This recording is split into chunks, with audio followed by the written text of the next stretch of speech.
Perkenalkan, nama saya Dian Ratni Karirhara dengan NIM 2003020193, kelas C semester 1, Prodi Administrasi Bisnis, Fakultas Ilmu Sosial dan Politik, Universitas Nusa Cendana Kupang. Video ini saya buat untuk memenuhi tugas mata kuliah pengantar sosiologi. Sosiologi Bencana dan Filsafat Publik. Tinjauan singkat sosiologi. Sosiologi adalah studi ilmiah tentang struktur sosial dan hubungan serta perilaku manusia. Sains mengacu pada proses pengembangan teori diuji dan kemudian ditolak, dimodifikasi, atau dipertahankan sampai dikembangkan melalui komprehensif. Sosiologi menguji teori-teori ini terhadap kasus-kasus empiris untuk menentukan apakah dan sejauh mana mereka masuk akal dan diterapkan. Teori sosiologi atau paradigma adalah cara untuk memahami pengaruh kekuatan sosial dan individu sebagai anggota kelompok dan kategori sosial.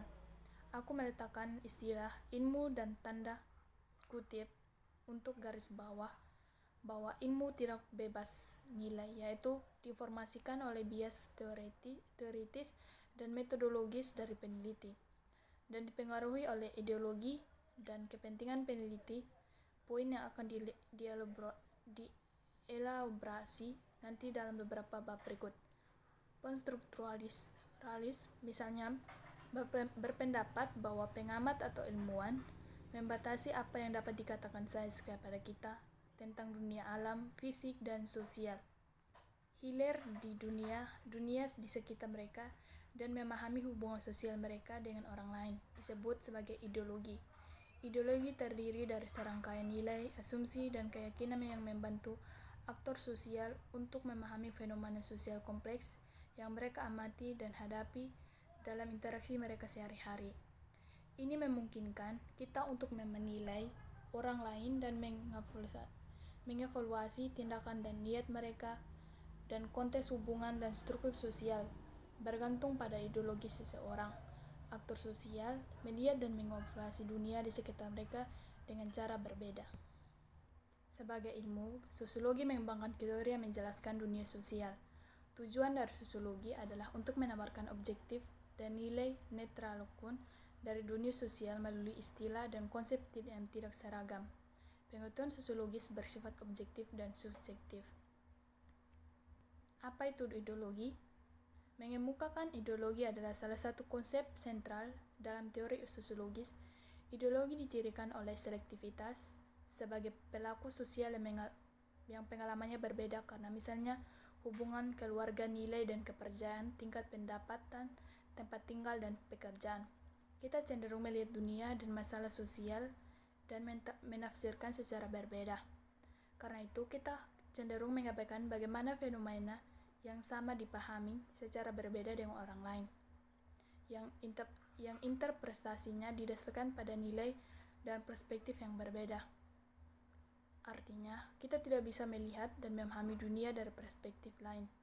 Meskipun kita semua memiliki sendiri ideologi dan cara dalam memandang dunia, dan dalam setiap masyarakat atau bangsa-bangsa pandangan tertentu dianggap lebih penting dan dominan daripada yang lain.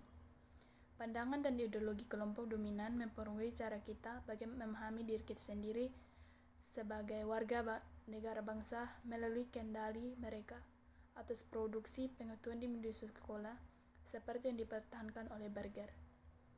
Ideologi merasionalisasi kepentingan beberapa kelompok.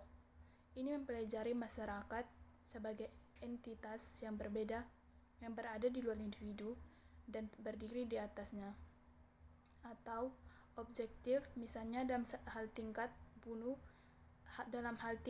diri, penceraian, dan putus sekolah, dan sebagai hal yang dihasilkan melalui tindakan individu atau subjektif. Sosiologi menggunakan berbagai metode pengumpulan data seperti observasi, eksperimen, dan survei dengan membasiskan tingkat objektivitas dan standar etika dan berperilaku tinggi yang ditetapkan oleh asosiasi profesional masing-masing. Sosiologi mempelajari faktor-faktor dan struktur serta periode secara yang telah menghasilkan awal dan kemajuan sebagai disiplin ilmu sosial dan pelembagaannya sebagai subjek akademik. Ide dan teori sosiologis juga telah dibentuk oleh proses sosial, politik, dan ekonomi yang sama yang pada awalnya menyebabkan kemunculannya selama abad ke-19 sebagai suatu disiplin perkembangan. Sejak itu, sosiologi telah mempengaruhi oleh perubahan struktural, ideologi, dan secara besar seperti industrialisasi, urbanisasi, revolusi ilmiah, revolusi politik, kapitalisme, nasionalisme, kolonialisme, postindustrialisme, feminisme, gerakan gay rights, gerakan mahasiswa, gerakan hak-hak sipil, dan pasca kolonialisme. Proses dan perubahan ini sangat mempengaruhi 1. Bagaimana sosiologi mengkonseptualisasikan, berteori, dan menganalisis dunia. 2. Bagaimana aktor sosial berinteraksi dengan dunia dan bagaimana individu dan kelompok memandang diri mereka sendiri di dunia. Secara umum, sosiologi berkaitan dengan proses sosial dan struktur, khususnya bagaimana orang berinteraksi satu sama lain dalam konteks institusi sosial atau misalnya keluarga, dan organisasi misalnya pemerintah. Bagaimana individu dipengaruhi oleh struktur sosial, misalnya ekonomi, dan bagaimana mereka juga mempengaruhi struktur sosial dan mengubah struktur masyarakat. Sosiologi terdiri dari subjek yang luas dan beragam, dan generalisasinya sederhana. Tentangnya secara keseluruhan patut dipertanyakan. Sosiologi adalah bidang yang kontroversial, dan sosiologi telah mempelajari dan memeriksa hubungan kontroversial dengan masalah yang kompleks. Ada banyak ketidaksepakatan di antara sosiologi dari tradisi teoritis yang berbeda tentang, misalnya, bagaimana masyarakat diatur dan bagaimana masyarakat dipengaruhi kehidupan individu.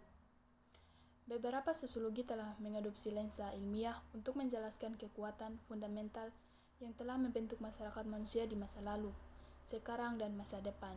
Yang lain telah memiliki periode waktu tertentu dan bertujuan untuk menafsirkan peristiwa sosial. Mereka semua sebagaimanapun telah mengembangkan kerangka kerja analitis untuk memahami dunia dan interaksi manusia serta berperilaku. Ide sosiologis tidak tetap. Mereka berubah dan perspektif teoritis selalu direvisi berdasarkan data dan ide baru.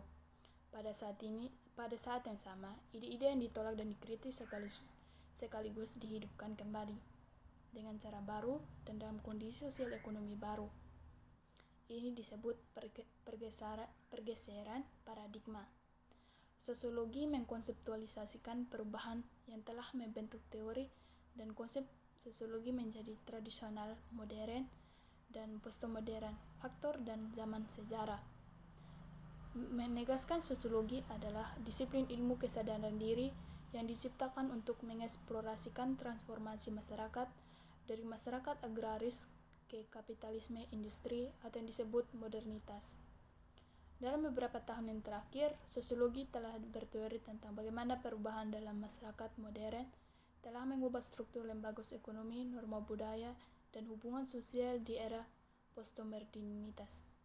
Untuk saat ini, cukup mengatakan bahwa modernitas adalah periode di mana sains diyakini dapat menyelesaikan semua penyakit manusia dan masalah sosial.